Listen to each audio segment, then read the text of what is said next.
Halo teman-teman, selamat pagi. Kembali lagi ketemu di video saya ya, terbang FPV. Kali ini seperti biasa saya ada di lereng Merapi ya. Teman-teman bisa lihat Merapinya full kabut. Ya sudah, sambil menunggu saya mau membuat sedikit video untuk iFlight Helion. Jadi semoga untuk teman-teman yang ingin membeli Helion atau sudah punya, video ini bisa membantu ya.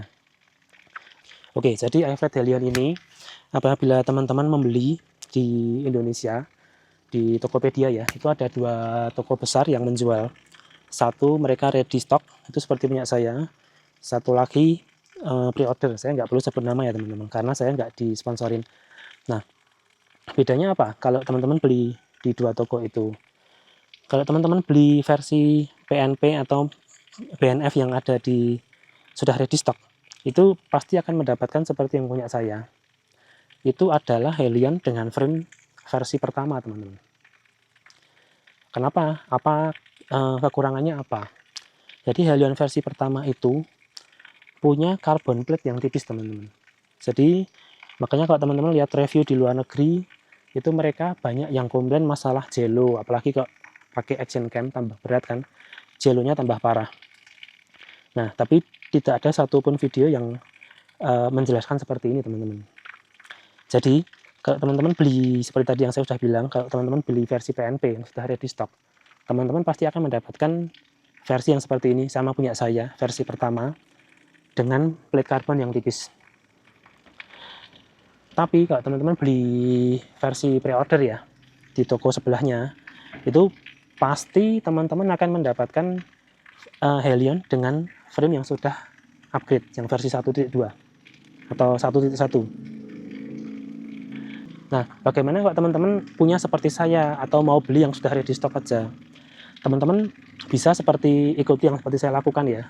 Saya pada saat menerima ini, saya langsung kirim email ke iFlight untuk request upgrade carbon plate yang baru. Dan iFlight sangat profesional karena mereka tahu ini salah satu kekurangan ya. Itu mereka langsung minta alamat, saya langsung dikirim upgrade kit yang baru. Gratis, saya hanya membayar ongkir dan pajak ya teman-teman. Dan itu cepat sekali, 3 hari sampai teman-teman. Nah, jadi sekarang punya saya sudah terpasang Helion dengan carbon plate yang baru ya teman-teman. Seperti teman-teman lihat di sini, yang saya maksud adalah ini ya, carbon plate di bawah dan di tengah ini. Jadi untuk Helion yang versi pertama teman-teman, itu carbon plate-nya hanya setebal 3 mili. Tapi di upgrade plate ini sudah 4 mili, jadi masing-masing 4 mili ya. Jadi sekarang sudah lumayan lebih stiff dan harusnya tidak akan ada masalah jelo lagi teman-teman. Nah, terus apa yang terjadi kalau teman-teman beli versi pre-order? Kalau teman-teman beli versi pre-order, otomatis akan mendapatkan versi yang terbaru ya. Tapi ada kelemahan juga, yaitu flight controllernya sudah menggunakan ICM. Kalau yang versi ini menggunakan BMI.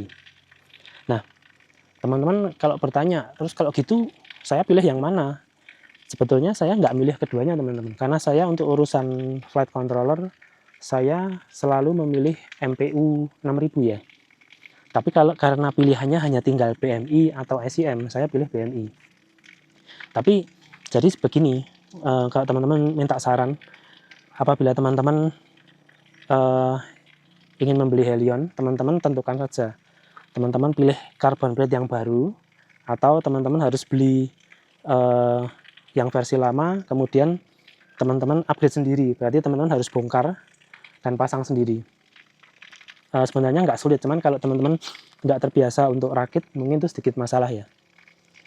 Oke, itu untuk urusan frame ya teman-teman. Jadi terus untuk masalah kanopi, jadi untuk kanopi Helion ini dibalik desainnya yang bagus ya teman-teman, itu ada hal yang menyebalkan ya. Jadi apabila teman-teman mau mengakses flight controller atau O3, SD card dan lain-lain, teman-teman harus membuka kanopi ini. Dan untuk membuka kanopi ini, teman-teman harus melepas 2 antena dan 2 buah skrup di sini teman-teman. Yang paling menyebalkan adalah 2 skrup di sini, karena bisa jadi seperti saya dulu udah sampai ke lapangan atau ke gunung, saya nggak bawa obeng teman-teman, jadi saya nggak bisa mengeluarkan SD card. Sedikit tips dari saya untuk urusan kanopi, teman-teman bisa seperti ini. Jadi untuk antena memang harus dilepas ya teman-teman, jadi harus dilepas manual. Dan untuk kanopi ini, untuk dua skrup kanopi ini saya membuat pegangan seperti ini teman-teman. Jadi saya bisa membuka kanopi tanpa menggunakan obeng ya, seperti ini. Nah, jadi nggak perlu pakai skrup lagi teman-teman, tapi tetap bisa kencang. Terus untuk masalah overheat ya teman-teman, mungkin kalau lihat videonya Om Herman FV jalan-jalan itu review punyanya Om Arif, itu FC-nya overheat. Itu begini teman-teman, jadi untuk defaultnya di atas Helion ini, di atas FC-nya Helion ini, iFlight membuat 3D print nempel di atas FC untuk megangin kabel-kabel yang berseliweran ini teman-teman. Jadi maksudnya biar terorganisasi dengan baik, tapi masalahnya mounting tadi itu malah membuat FC overheat. Jadi kalau saya merapikan kabel lewat bawah FC dan ESC, dan mounting pegangan kabel tadi bisa saya lepas teman-teman, jadi nggak ada masalah untuk overheat di tempat saya. Untuk masang lagi tinggal seperti ini ya teman-teman, tinggal dikencangkan dengan tangan seperti ini. Oke, terus untuk masalah baterai, teman-teman harus pertimbangan juga untuk Helion. Teman-teman nggak bisa pakai sembarang baterai ya, maksudnya sembarang konfigurasi baterai, karena akan mempengaruhi dari look juga, tapi juga untuk menyeimbangkan Helion ini teman-teman harus menggunakan baterai dengan model lonjong seperti ini teman-teman.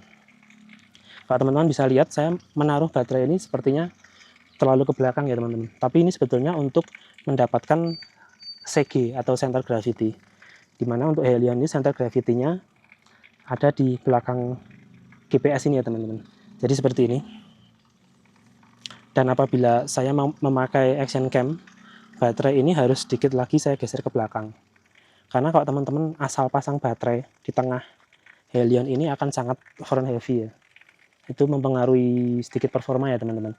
Tapi apabila yang paling berbahaya adalah ketika berat ke belakang teman-teman, tapi nggak akan berat ke belakang untuk di Helion.